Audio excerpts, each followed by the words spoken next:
আসসালামু আলাইকুম। আশা করি আপনারা সবাই অনেক ভালো আছেন। আজকে আমি আপনাদের সঙ্গে শেয়ার করব এগ পোলাও, যেটা খেতে খুবই মজা। বাসায় যদি মাংস না থাকে তাহলে আপনার এই জিনিসটা ট্রাই করতে পারেন। ডিম দিয়ে অবশ্যই এগ বিরিয়ানিটা ট্রাই করে দেখতে পারেন, এটা খেতে খুবই মজা। এ পর্যায়ে আমি প্রথমে কড়াইতে তেল নিয়ে নিয়েছি। এর পর্যায়ে কিছুটা পেঁয়াজ কুচি দিয়ে দেবো। পেঁয়াজের পরিমাণটা আপনাদের ইচ্ছা অনুযায়ী রেখেন। আমি এখানে 4-5টা পেঁয়াজ কুচি করে নিয়েছি। এর পর্যায়ে আমি কিছুটা পেঁয়াজ বাটা এবং পেঁয়াজ আর মরিচ একসঙ্গে আমি বেটে নিয়েছি। এর পর্যায়ে আদা রসুন বাটা দিয়ে দেব। আপনাদের পরিমাণ অনুযায়ী আপনারা দিয়ে দিন। এর পর্যায়ে আমি 2 টেবিল চামচ মরিচের গুঁড়া দিয়েছি। আপনাদের ঝাল অনুযায়ী মরিচের গুঁড়াটা দিবেন। এর পর্যায়ে হলুদের গুঁড়া এবং স্বাদ অনুযায়ী লবণ দিয়েছি। আপনাদের স্বাদ অনুযায়ী এখানে লবণ দিবেন। এর পর্যায়ে আমি 1 টেবিল চামচ ধনিয়ার গুঁড়া দিয়েছি।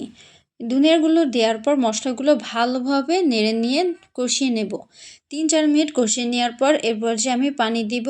পানি দেওয়ার পর মশলাটা আরও 2-3 মিনিট কষিয়ে নেব। যখন তেলটা ভেসে উঠবে এ পর্যায়ে আমি ডিমটা নিয়ে নেব। আমি আগে থেকে ডিমটা সিদ্ধ করে ভেজে নিয়েছি। এখন আমি আলু দিয়ে দেব। এটা আপনারা চাইলেও দিতে পারেন, না চাইলেও না দিতে পারেন। এখানে আমি 2-3 মিনিট ভালোভাবে মশলার সঙ্গে কষিয়ে নেব। কষিয়ে নিয়ে এই পর্যায়ে আমি কিছুটা পানি দিয়ে দেব। পানি দেওয়ার পর আমি এটা ভালোভাবে নেড়ে নেব, যাতে করে মশলা আর ডিম একসঙ্গে ভালোভাবে মিশে যায়। এখানে 2-3 মিনিট নেড়ে নেওয়ার পর এ পর্যায়ে আমি 1 চামচ জিরার গুঁড়া এবং 1 চামচ গরম মশলার গুঁড়ো দিয়েছি। মশলাগুলো দেওয়ার পর আবারও আমি 2-3 মিনিট নেড়ে নেব।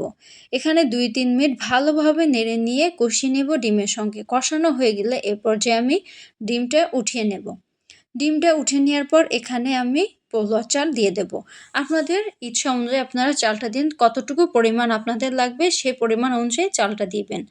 আমি এখানে চালটা দেওয়ার পর ভালোভাবে মশলার সঙ্গে নেড়ে নেব। 2-3 মিনিট আমি এটা কষিয়ে নেব, যাতে করে এটা খেতে অনেক মজা হয়। এই তো আমাদের 2-3 মিনিট কষিয়ে নেওয়া হয়ে গেছে। এই পর্যায়ে আমি এখানে পানিটা অ্যাড করব। আপনাদের চালের পরিমাণ অনুযায়ী এখানে পানিটা অ্যাড করবেন। পানিটা দেওয়ার পর আমি ঢাকনা দিয়ে ঢেকে দিয়ে 2-3 মিনিট জাল দিয়ে নেব। নেওয়ার পর এর পর্যায়ে আমি ঢাকনাটা উঠিয়ে নেড়ে নেব, যাতে করে চালটা নিচে না লেগে যায়। এখানে চুলার আঁচটা একদমই লো হিটে রাখতে হবে, না হলে এটা লেগে যেতে পারে। এই পর্যায়ে আমি কয়েকটা কাঁচামরিচ দিয়ে দেব।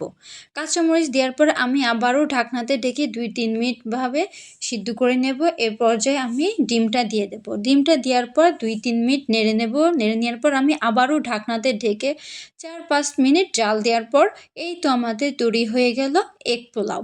এটা খেতে খুবই মজা। আপনারা চাইলে এটা ইফতারিতে ট্রাই করে দেখতে পারেন।